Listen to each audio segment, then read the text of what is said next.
चलिए सभी विद्यार्थी को नमस्कार। आज हम पढ़ने जा रहे हैं आयु टॉपिक।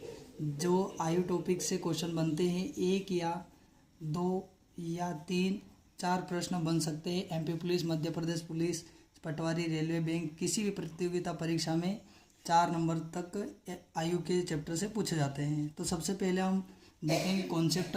एक बेसिक कॉन्सेप्ट है, बहुत ही शानदार है, जिससे सारे पार्ट यानी कि आपके जितने भी 150 क्वेश्चन होंगे सभी के सभी इस कॉन्सेप्ट से बन सकते हैं। सबसे पहले देखेंगे ए तथा बी की वर्तमान आयु का अनुपात 4:5 है। 5 वर्ष बाद यह अनुपात 5:6 हो जाएगा। तो ए की वर्तमान आयु ज्ञात करें। तो देखिए, सब आप जानते हो कि सबसे छोटा होगा वो A/B लिख सकते हैं, क्योंकि अनुपात का मतलब होता है बटे। A/B यानी कि उनकी वर्तमान आयु। यहाँ पर ये क्या है, वर्तमान आयु का अनुपात कितना दे रखा है, 4:5। तो ये समझ सकते हैं कि ए की वैल्यू 4 है और बी की वैल्यू 5 है।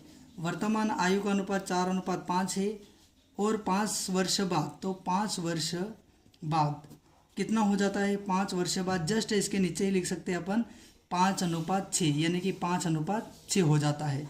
अब इन दोनों के बीच डिफरेंट कितना है, 4 और 5 में 1 और 5 और 6 में भी 1 का अंतर। जब अंतर आमने सामने समान हो तो आमने सामने वाली संख्या देखी जाती है। 4 और 5 में अंतर कितना, 1 बराबर 5। 1 बराबर 5 है तो 5 का गुणा 4 में और 5 का गुणा 5 में, तो 4 5 20 और 5 5 25। अब उन्होंने बोला तो ए की वर्तमान आयु, तो आपको पता होना चाहिए, आई होप कि ए है जो ऊपर होता है और बी था बटे में। तो ए की आयु कितनी हो गई, 20 वर्ष।